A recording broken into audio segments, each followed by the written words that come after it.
How one Twin Cities Police Department is coping 1 year after losing 3 of their colleagues, and how you can help honor the bravery, selflessness, and sacrifice of these fallen heroes.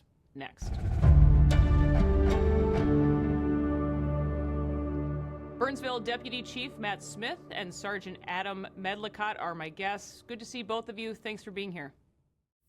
Of course, good to see you. Thank you. Your department has certainly been in our thoughts and prayers for this last year. It was February 18th when officers Paul Elmstrad and Matthew Ruge, along with firefighter paramedic Adam Finseth, died in the line of duty during that tragic standoff in Burnsville. Sergeant Medlicott, you were also injured that morning. You were standing with them all on their final call. We appreciate you being willing to be on here to talk about this. I'm sure it's difficult to this day, but how has your recovery been? How has your department been coping through this terrible tragedy? Yeah. Sorry, even though you sent the questions, I've still been having a hard time answering the question. It's a very complex answer to kind of a simple question, maybe, and the recovery, the personal recovery that I've been going through ever since then. I don't want to dismiss the recovery that all of our other officers have gone through. So when speaking about my personal recovery, I very much don't want to get into very minute details or talk so broadly about myself, because there was, a whole department of people have had to go through recovery. Everybody's been hurt from this.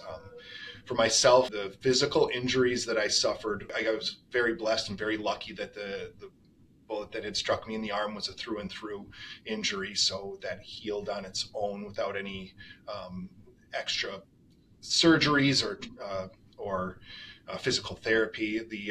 The round that hit me in the back, the bulletproof vest did its job. It stopped that bullet. It still had caused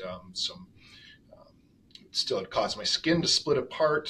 It's kind of maybe a little more detail that needs to be known, but there was still that physical recovery. That was one aspect of it.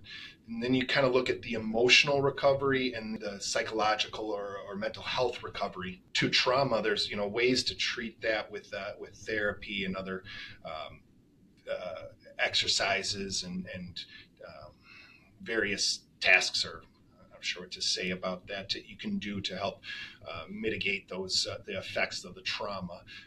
And I think I've navigated that pretty well. I've taken the advice of others that have been willing to give it, and I've gone through the therapy sessions, and I've done what I feel that I needed to do to recover psychologically from the trauma of it. I supervised both of them on nights and was standing with them on their final call. And then there's the emotional recovery, which I would say that is just ongoing. It's never going to stop. We're always going to be emotionally recovering from this. We're going to, there's not a day that goes by that I'm not thinking or even talking with somebody about the 3. So you kind of live with that pain, and you can deal with those moments of sadness, but it's something that I'll be recovering from for I was the rest of my life. It's never going to leave. Chief Smith, in addition to Sergeant Medlicott's touching tribute at the public funeral, we also heard you speak that day. It's so clear how Paul, Matthew, and Adam left a lasting impact. Share with us some of that community support that you've received in their honor this last year. I've been blown away. You never expect anything like this to happen. It's possible, but you never expect it. So I don't know what I would have thought would happen from the public, but when we got back here and the memorials were out front and the amount of flowers and visitors, just overwhelming in a good way. There was food and drinks and just the yard signs, red and blue lights all over the community.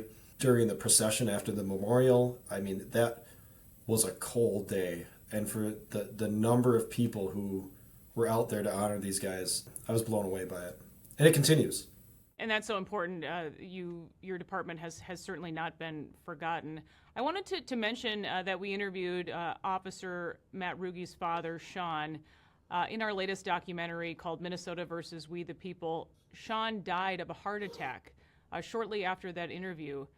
To only add to the pain of that poor family, and it seems so often that isn't talked about, the ripple effect of all of this when the news cameras go away and people try to get back to their lives. But perhaps, Adam, you can speak to that a bit more.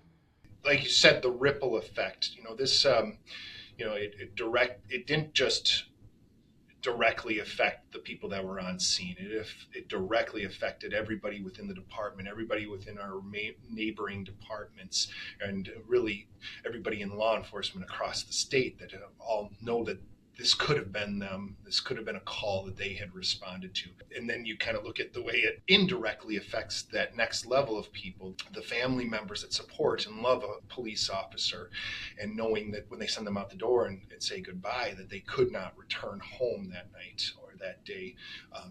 And then it just keeps expanding from there, and thousands of people that were affected by this incident, from the law enforcement community to just the community of Burnsville itself. It seems to compound as it goes farther and farther out, and it seems like every couple of days I'm approached by somebody that tells me that they knew Matt or Adam or Paul from a past experience, either out on the field as a police officer or they went to college with them or something of that nature. And you can't understand the scope of how many people have been affected and impacted by this tragic event.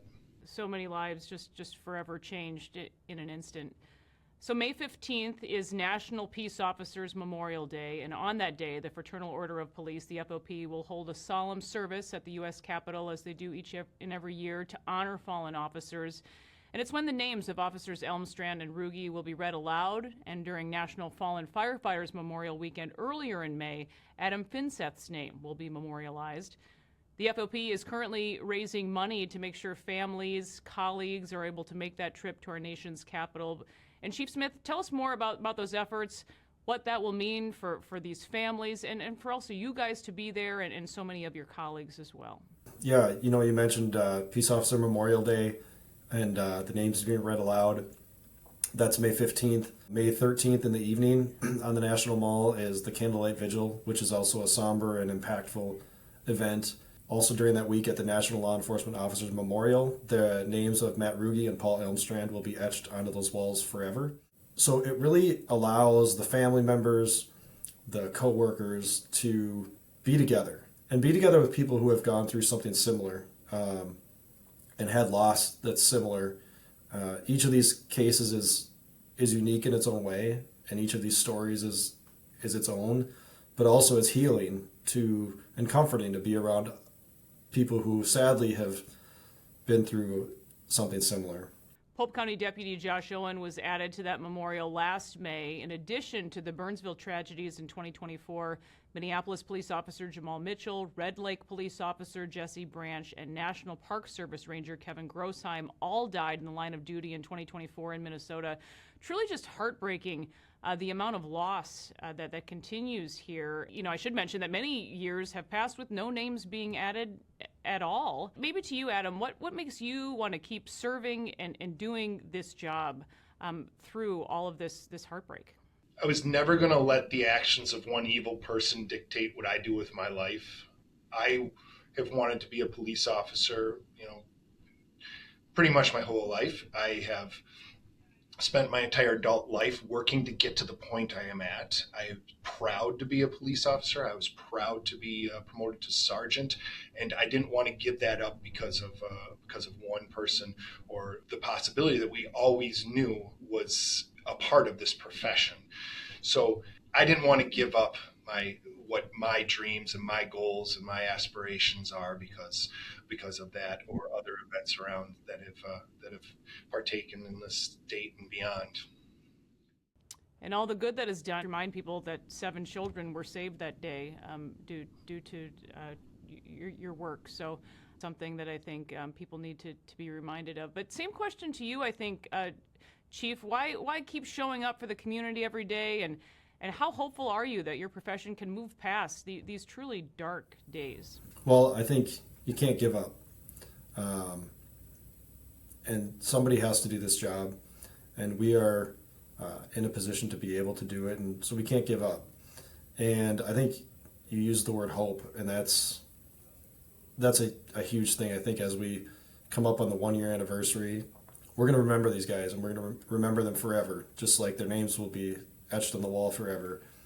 But that doesn't mean there can't be hope for the future too, and we have to forge ahead and keep showing up, and these guys would want us to move forward as well as we can as well. I know there is a $10,000 match on this effort to get folks to DC for the FOP services in May.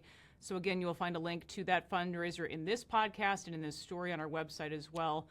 Burnsville Deputy Chief Matt Smith, Sergeant Adam Medlicott, thank you both so much for your service. There's so many of us that support you and everything you do. Thank you so much for being here. Thank you. Take care. Thank you. That will do it for this episode of Liz Collin Reports. We'll see you next time.